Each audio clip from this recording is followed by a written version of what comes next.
इमरान, आम तौर से जब कोई अपनी बायोग्राफी लिखता है तो जब वो अपने करियर के आखिर में पहुंच जाते हैं, रिटायर्ड होने लगते हैं, तब लिखते हैं। आप तो अभी बिल्कुल पीक पे हैं अपनी।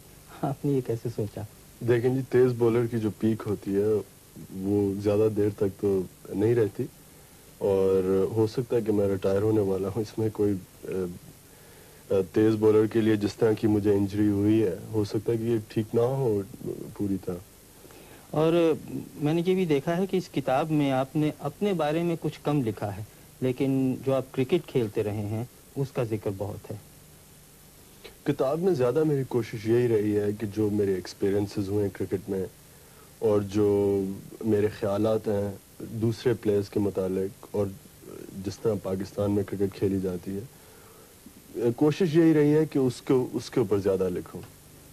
और आपने जो अपने बारे में आखिर में थोड़ा बहुत लिखा है, उसमें प्ले बॉय इमेज जो आपको दिया है यहाँ के प्रेस ने, उसके बारे में जो कुछ आपने लिखा है वो सही है?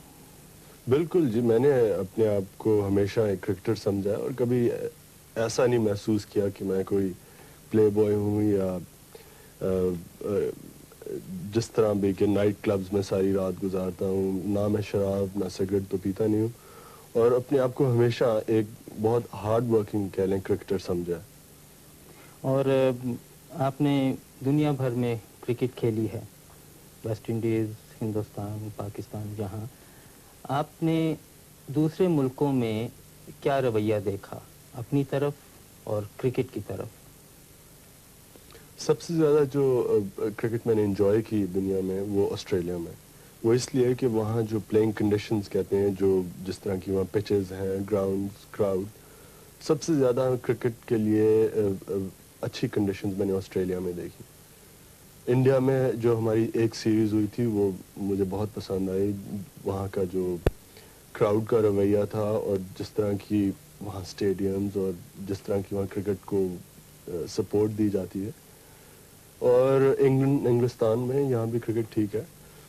वेस्ट इंडीज़ में ये कहूँगा कि प्लेइंग कंडीशंस इतनी अच्छी नहीं थी जितनी शायद ऑस्ट्रेलिया में है। लेकिन हर एक मुल्क में फ़र्क एक्सपीरियंसेस हैं, और वही मैंने किताब में यही लिखा है। अखबार वालों का ये भी कहना है कि आप बड़े अक्खड़ मिजाज, एरोगेंट, जो उन्होंने अंग्रेजी में लफ्ज़ दिया है, इसमें कहाँ तक सच्चाई है? आप समझते हैं आप एरोगेंट हैं? मैंने तो अपने आप को कभी एरोगेंट नहीं समझा। शायद शुरू में जब इंसान को दुनिया का नहीं पता होता है, जैसे मैंने किताब में लिखा है, जब शुरू में मैं इंग्लैंड आया था, तो शायद तब कह सकता हूँ अपने आप को एरोगेंट। लेकिन मैं अपने आप को हमेशा यही शायद ये कह लें कि मुझे शायर किस्म का इंसान ज़्यादा हूँ मैं।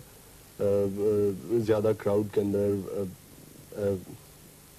मुझे झिझक काफ़ी है, लेकिन एरोगेंट कभी नहीं समझा अपने आप को। लेकिन अपने मुल्कों में तो जो क्राउड है, अपने मुल्कों से मतलब हिंदुस्तान, पाकिस्तान, बांग्लादेश में ख़ास तौर से, वो तो अक्सर पिच पे इन्वेट कर देते हैं, और आपको तो आदी होना चाहिए उन सब बातों का।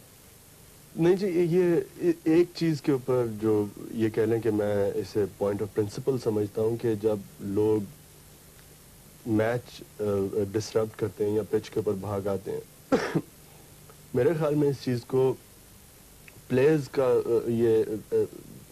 ये राइट है कि इन लोगों को इस चीज़ से रोकें और ये इनकरेज ना की जाए। और मैं हमेशा यही कोशिश किया है कि जो अगर कोई पिच के ऊपर भाग आता है इंसान, तो मैं कोशिश यही करता हूँ कि उसे सख्त तरह पेश आऊँ। लेकिन कई प्रेस के सेक्शन ने इसे इस तरह लिखा है जैसे कि मैं बहुत मगरूर हूँ, और शायद इसलिए मैं लोगों से मेरा बर्ताव ठीक नहीं जो पिच के ऊपर भाग आते हैं। मैं तो ये समझता हूँ कि मेरी कोशिश हमेशा यही रही है कि लोगों को सीखना चाहिए कि जो पिच होती है वो सिर्फ प्लेयर्स के लिए। तो अब आपके क्या इरादे हैं, कब तक और क्रिकेट खेलेंगे? ये कहना तो बहुत मुश्किल है। जैसे मैंने इसी किताब में लिखा है कि मेरी कोशिश, तो मैं तो अपने आप को समझता था जब 30 साल का होऊंगा तो मैं क्रिकेट छोड़ दूंगा। लेकिन अब मैं अपने आप को अपनी पीक पे समझता हूँ, और जब तक कि मैं इस पीक को मेंटेन कर सकता हूँ तब तक मैं क्रिकेट खेलूंगा। अब ये कोई पता नहीं, हो सकता है अब जब मेरी टांग ठीक हो पूरी तरह तो मैं शायद اتنی اچھی طرح بولنگ نہ کر سکوں جس طرح پہلے کرتا تھا. اور پھر جو آپ کی باقی زندگی ہے اس میں شاید آپ ایک اور کتاب لکھیں, عمران والیوم 2. ابھی تک تو نہیں سوچا جی, لیکن کیا پتا. عمران, بہت بہت شکریہ.